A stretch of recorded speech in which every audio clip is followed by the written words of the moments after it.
faithfully applied, the presidential elections must be held this year on the 11th of August 2026. And that is what the court has today affirmed as the position. IEBC had erroneously moved on the premise that a president is elected to serve for 5 years, for a 5-year term. That was their argument in court, and the court told them, just like we had told them before, that there is no 5-year term anywhere in the law provided to the president, members of parliament, or the governors. They only serve until the next date of the elections. Then the president becomes a temporary incumbent. Members serve as temporary until the next parliament is sworn in. So as we are today, the date as ascertained in our constitution and affirmed by the court, the next presidential elections in Kenya are to be held next week on Tuesday, 11th August 2026.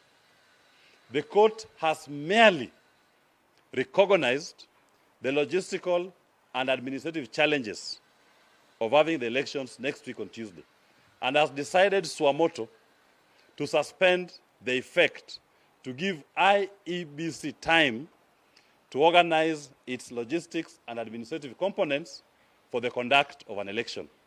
I am also guided by the law, which says if an act is to be conducted on a specific date and it becomes impossible, administratively impossible, to conduct that act on that specific date, then the act must be done within the shortest time possible when it is possible to conduct that act.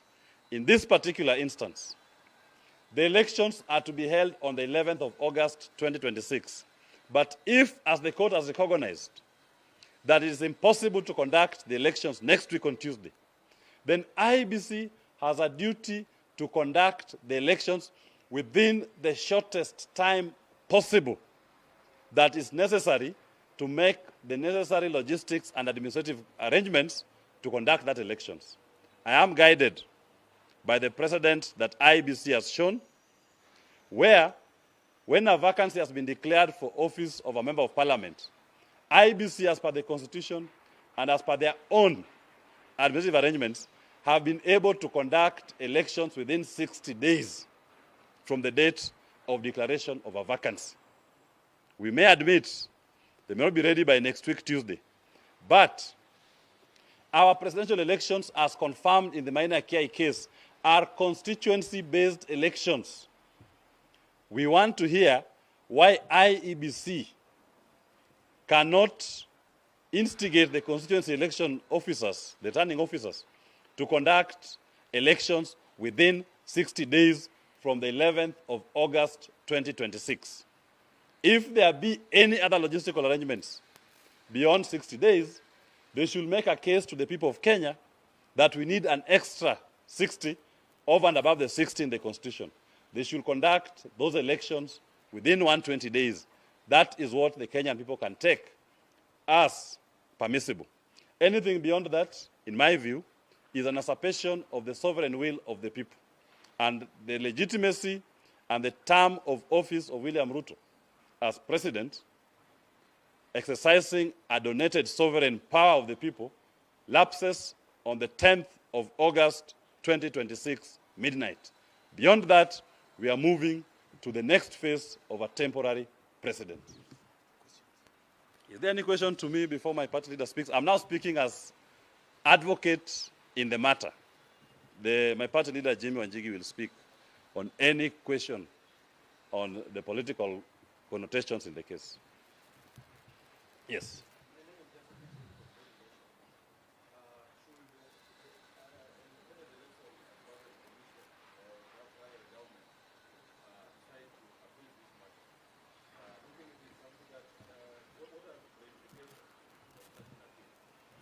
If an appeal is preferred, we must take note. The court has found what the Constitution says, Article 2 of the Constitution, as read together Article 23 of the Constitution, does not permit you to suspend the Constitution. Going to the Court of Appeal does not give them an opportunity to suspend any provision of the Constitution. The Constitution, as breathed by the High Court, is that the elections, the elections are to be held on the 11th of August 2026. What we are now discussing, which they may have been asking the Court of Appeal, is if it is practical to hold the elections next week on Tuesday. And the High Court, in its wisdom, has already addressed that question. It has told IEBC that maybe you need some extra time to organize yourselves logistically to conduct the elections. So if they went to the Court of Appeal, it will be purely an academic exercise on the question of holding the elections next week on Tuesday. It will not be serving any legal purpose because the High Court has accommodated them and told them that we will not implement it from the 11th of August 2026, but have given you time to organize the elections. Our quest is now to tell the IEBC, having been told what the law is, do it within the shortest time possible, post the 11th of August 2026. Yes, Justice.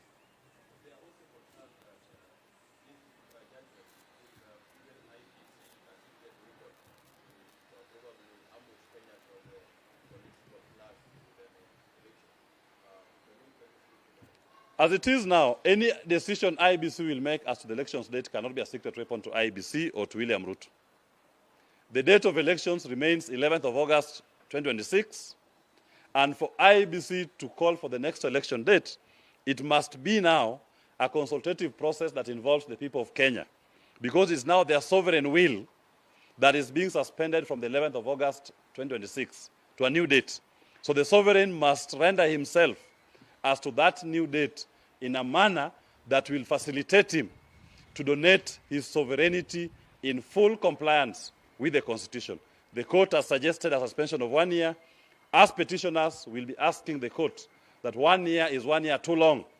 1 year is too long for somebody to exercise a donated sovereign power beyond what will be permissible.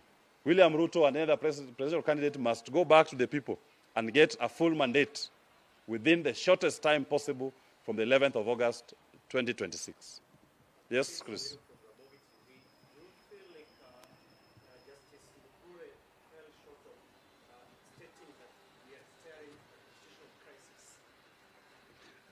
In my view, Justice Mugure Thande recognized the Constitution and applied the law as it is, rightfully so. She only took cognizance of the logistical challenges that will be required or that IBC will have to surmount to hold the elections next week on 11th of August. So having so recognized, she decided to take the long route of suspending the implementation of the decision. But it is our case that the suspension cannot be for 1 year. The suspension, as per the law, should be that you conduct the elections within the shortest time possible to address the logistical and administrative challenges that are necessary to accord the people an opportunity to exercise their sovereign mandate. Nothing else? Thank you. Mine will be very brief.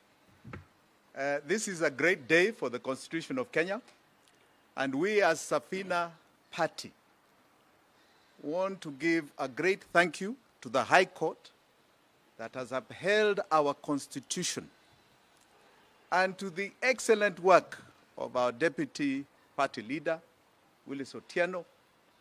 He has been excellent in court. He came out and tried to educate Kenyans, civic education about it. The last 1 year, he sought even discussions with IEBC, who ignored him. And now today we have a constitutional victory. And this we must be very, very thankful of as Kenyans. Let me say, William Ruto, your time is up. On Tuesday, you become nothing more than a president that has been given mandate by a court because of logistical issues, nothing else.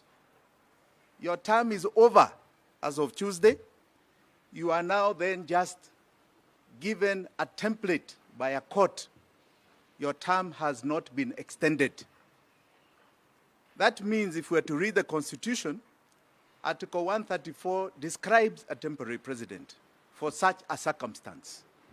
The first vote should have been on Tuesday, the 11th. After the first vote, you become a temporary president. And there are various things you can and you cannot do. Article 134 is very clear. So do not pretend to us you can make any decisions on our behalf anymore. You cannot. You cannot pretend to have a national dialogue. You have no legitimacy, William Ruto. You cannot even fire a minister after that day. Appoint a new officer after that day. We shall challenge you. Your time is up, and it was up a long time ago. And you keep being reminded, you refuse to listen. This is a great day for Kenyans. Let us celebrate. Wakati sasa umefika ya Ruto kwenda nyumbani. Asanteni sana.